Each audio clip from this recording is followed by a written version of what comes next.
Hello, I wanted to talk to you today about a subject that's really close to my heart. One is the mighty mitochondria that we've talked about in videos before, but I just wanted to revisit this beautiful little organelle that grows within our cells, that it lives within our cells, so we can then move on to why we need to feed them properly and protein and muscle composition on your body.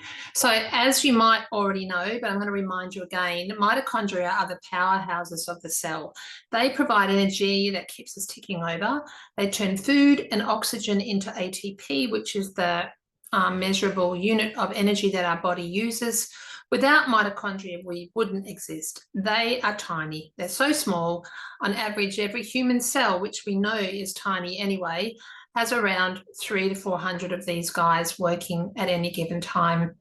They make up 10% of our body weight, and high energy brain cells contain thousands of mitochondria, producing a lot of ATP for our brain. So if your brain is running a bit slowly, you're not thinking clearly, you might have to consider about what are you feeding your mitochondria, because obviously it's affecting how your brain's working. So from this tiny look at mitochondria, which we all have, you can see why it's important to feed them properly, right? So if you want your car to run, then you put the correct fuel in. So I know for me, I have a diesel vehicle that I put petrol in there and had to get it siphoned out and put the right fuel in, because it won't work properly with that wrong fuel. So if your body only naturally recognizes the substances that will help it work properly, so we need to give it the right ingredients, then you'll be set for a long time. So let's talk about protein now. And you might have heard of the word sarcopenia is a real threat as we age. It means that means the wasting of our muscles. We're told that muscle growth changes after the age of around 30, and we can expect a 20 to 40% decrease in muscle mass by the age of 70. Currently, the recommended daily intake of protein currently stands at about 64 grams a kilo for men and 46 grams per kilo for women, which isn't really a lot. If you Google that on the net, you'll see that it's a small amount of protein. So if we are to understand that our muscles are wasting away, wouldn't it make sense to eat more protein to try and retain that muscle strength and that muscle mobility on your bodies as we age? New science suggests that ideally we should try and consume 1.4 to 1.6 kilos of body weight per day. So if you weigh around about 70 kilos, you're looking at close to 90 to 110 grams of protein. That's a good bit of protein. So what does it look like on a plate? So it's a good 180 gram piece of steak. So the 180 grams of steak doesn't give you 180 grams of protein, because as it cooks, it changes, right? 5 hard-boiled eggs, 2 cups of Greek yogurt, 2 cans of tuna. Google on the net, the worldwide wonderful thing that we have, what 90 grams of protein looks like, and try and eat it in 30-gram lots, because that's how your body absorbs it properly. The important thing we need to know about muscles is that they need protein, or they are made of protein, but they need insulin. They're important to have insulin in your body. And the interplay between muscles and insulin growth is important to understand, because you see, muscles are very insulin sensitive. And I know the last video I did talked about being insulin resistant, and muscles have a great part to play in that metabolic function. I know that I've learned all my life that you need to build muscle to help with your metabolism, but I never understood why. No one tells you that. They just say, go to the gym, build muscle, and your metabolism will improve. In the average person, muscle accounts for about 25 to 30% of body mass. So this makes it the largest insulin-sensitive tissue in the body.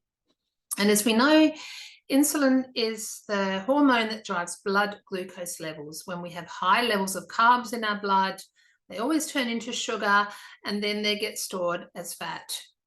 So if you have high levels of insulin floating around in your body, you will gain weight from the storage of the carbs, and the muscles will become more and more insulin resistant. But when we talk about insulin resistance, in the muscles, it's really important to know that if you have larger muscles, then your body will absorb more glucose in the muscle tissue. If you have less muscle tissue, then insulin resistance increases. So that's how the metabolism works. If you have higher muscles, they use up this excess glucose in your body, and your metabolism is fired up. It's higher. It's running at a higher level.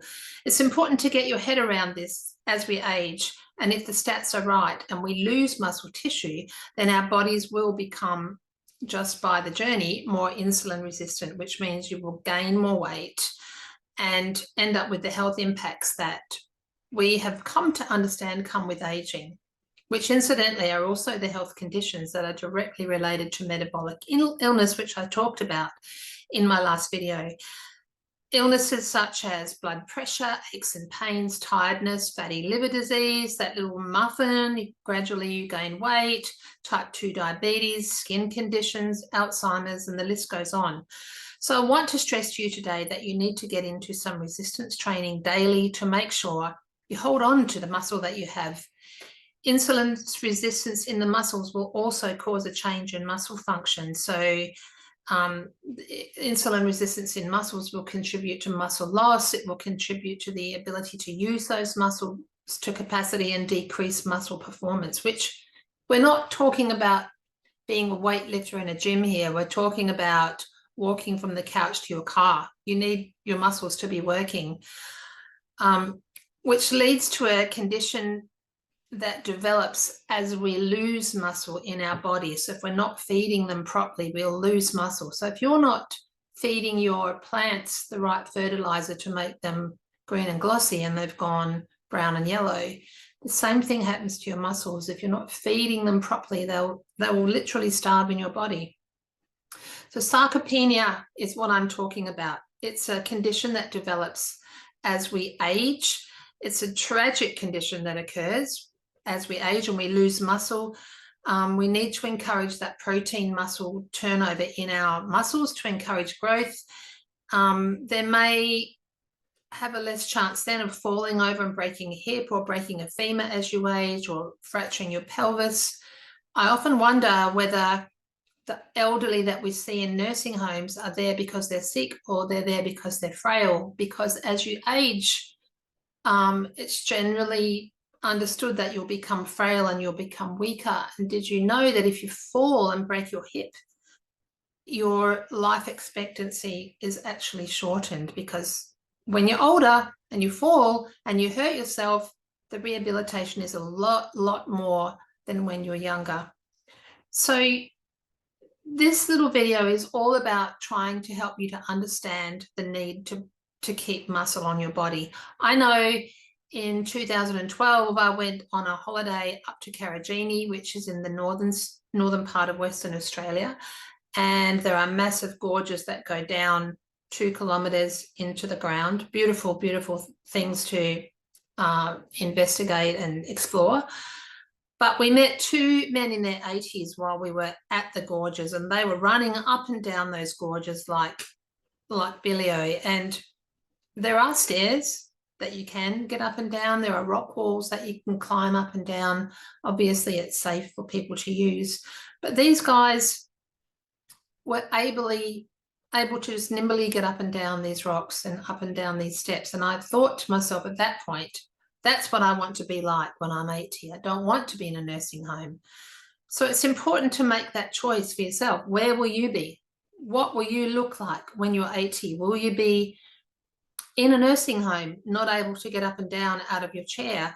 Or will you be able to at least walk a few kilometers every day? Or will you be the person that climbs up and down gorges in the middle of the outback? So the take home that I want you to think about seriously today is to make room for protein on your plate. Make room for protein. It should be the first thing that goes on your plate, the first thing that you eat. And if you're full, then don't eat anything else that's on your plate. Encourage some movement, some daily walking if you're new to movement, running if you're a bit more seasoned, and sprinting if you have it in you. Weight resistance, weight training to help maintain your muscle, get some good sleep every night. Make sure that you get a few hours of sunlight on your skin during the day. And the choice is really up to you, but just a little bit of a mindset change to try and encourage you to ensure you're eating enough protein, and that you understand that if you don't eat enough protein, you will lose your muscles. Stay well, be healthy, and I'll speak to you next time.